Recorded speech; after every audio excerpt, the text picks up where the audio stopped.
era dos mendigos emocionais. Nunca nós tivemos tantas pessoas morando em belos apartamentos, em casas de condomínios, inclusive em palácios, mas mendigando o pão da alegria, não conseguindo fazer das pequenas coisas um espetáculo aos olhos, precisando de muitos estímulos para ter migalha de prazer. Tenha certeza, se você precisa de reconhecimento, se você precisa de aplausos excessivos, de retorno intenso, você pode ter êxito intelectual, ter tido êxito financeiro, êxito social, mas você falhou dramaticamente no território da emoção. Você não consegue fazer da vida um espetáculo único e imperdível. Por isso, todas as celebridades que eu faço gestão da emoção, seja no Brasil ou número 1 do mundo, fora do país, a primeira coisa que eu digo: você é celebridade, você tem uma desvantagem competitiva enorme, porque você, sem perceber, acionou um fenômeno ligado à construção de pensamentos que não foi estudado pelos grandes pensadores, mas está na base do psiquismo humano, chamado psicoadaptação. Psicoadaptação é a incapacidade da emoção humana sentir prazer ou dor diante da exposição de um mesmo estímulo. Por exemplo, uma pessoa comprou uma Ferrari, pagou mais de R$1 milhão, se sente bem, animado, alegre. Quando entra no carro, olha até que as pessoas o estão observando. Mas depois de 3 meses, esse fenômeno inconsciente, insidioso, diminui os prazeres, o encantamento. Ele faz com que a pessoa entre no carro como entra no banheiro da sua casa. Aí uma pessoa que nunca comprou um carro, que nunca teve oportunidade de dirigir o seu próprio veículo, comprou um carro, um veículo caindo aos pedaços. Quem sente mais prazer? Essa é uma grande tese. Quem é mais rico? O que tem a Ferrari ou aquele que não se psicoadaptou ainda e sente que teve êxito porque comprou o seu primeiro veículo? A emoção, senhoras e senhores, nós não sabíamos disso. A emoção é democrática. Ter não é ser. Quem tem $1 bilhão não é 1 milhão de vezes mais rico do que quem tem $1.000. Depende da capacidade do eu, que representa a consciência crítica, a capacidade de escolha, a autonomia, a identidade básica de fazer muito do pouco.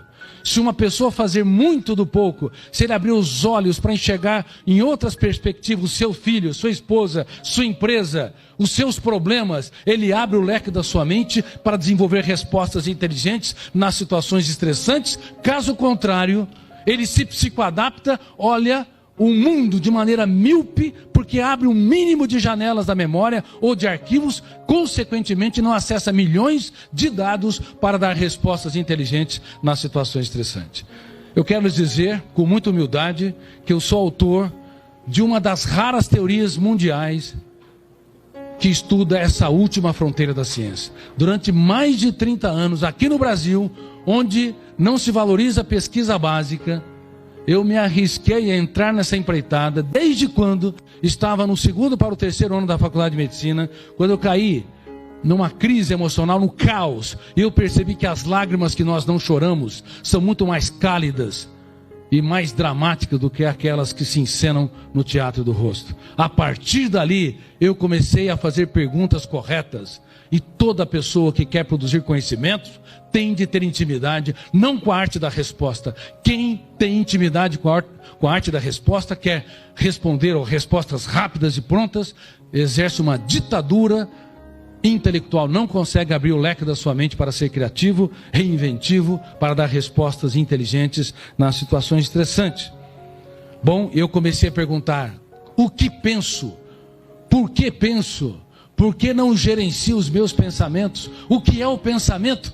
Porque eu acordo cansado, fatigado? Porque perdi o encanto pela vida? Eu, que era uma pessoa sociável, atravessei o caos emocional. E eu comecei a escrever e reescrever, e foi um iluminar. Eu fiz a minha 2ª jornada, muito cedo, uma jornada para dentro de mim mesmo, a jornada do coração, em busca do mais importante endereço, o endereço que poucos encontraram, o endereço dentro de si mesmo. Aí comecei a escrever dezenas, centenas e depois milhares de páginas sobre o que é o pensamento. Quais são os tipos de pensamento? Qual que é a natureza dos pensamentos? Por que nós podemos gerenciar e devemos gerenciar os pensamentos? Caso contrário, o veículo da mente humana é uma empresa que vai à bancarrota. Ninguém gosta de ir em velório. Se formos, vamos às lágrimas. Claro, algumas pessoas gostam porque elas relaxam nos velórios. Percebem as loucuras que elas estão fazendo no seu dia a dia diante de uma existência dramaticamente breve para se viver e tremendamente longa para se errar. Toda pessoa que sofre por antecipação está em débito dramático com a empresa chamada mente humana. E nós não sabíamos disso, porque Freud não estudou, Jung, Adler, Piaget, Vygotsky, Schopenhauer, Kant, Sartre. Eles não estudaram essa área. Deixe a sua mente livre, sem nenhuma gestão, que você vai acordar cansado, você vai sofrer por antecipação e você também corre o risco sério de ruminar perdas, mágoas e frustrações.